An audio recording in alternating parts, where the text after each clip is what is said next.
ঢাকায় সিনেমার জনপ্রিয় নায়িকা পরীমণি। সম্প্রতি ছেলে রাজ্যকে সঙ্গে নিয়ে তার নানার বাড়ি ঘুরতে গিয়েছিলেন এই নায়িকা।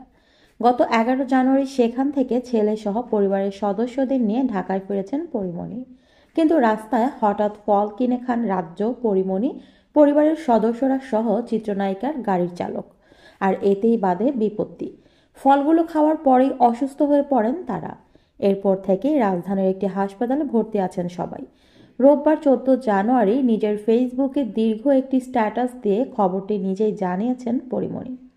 দর্শকদের সুবিধার জন্য পরীমণির পোস্টটি হুবহু তুলে ধরা হলো।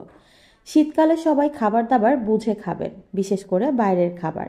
এত ব্যাকটেরিয়া, ভাইরাস, শীতের সময় এসব থেকে সেফ থাকা মুশকিল। বরিশাল থেকে ফেরার পথে একটা ফলের দোকান থেকে কিছু ফল কিনেছিলাম। বাসায় ফল খাওয়ার আগে রেগুলার যেভাবে ক্লিন করা হয় সেভাবে না করেই শুধু মিনারেল ওয়াটার দিয়ে ধুয়ে খেয়েছিলাম। বাবু খুবই অল্প পরিমাণ, মানে 2-1টা বাইট নিয়েছিল। ব্যাস।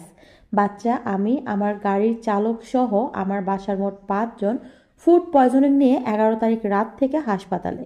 সবাই মোটামুটি সুস্থ হলেও পূর্ণ এখনও হসপিটালাইজড। নানু বাড়ি থেকে ভীষণ রকম গুড এনার্জি নিয়ে ফিরেছিলাম। জমে থাকা কাজগুলো একটানা শেষ করব ভাবছিলাম। গতকাল আমার ওয়েব ফিল্ম কাগজের বোর প্রেস মিট ও প্রিমিয়ার ছিল এফডিসিতে। থাকতে পারিনি।